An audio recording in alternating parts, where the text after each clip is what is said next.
the goshawk. 0 to 40 miles an hour in under a second. The fastest acceleration of any bird of prey.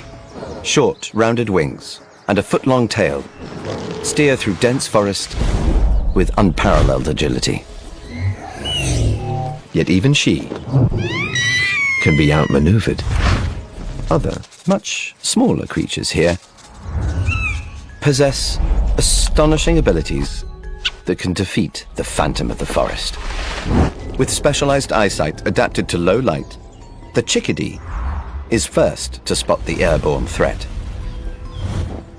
and first to raise the alarm. A coded message broadcasting the hawk's position and speed. Squirrels not only recognize the chickadee's call, they've learned to mimic it almost perfectly.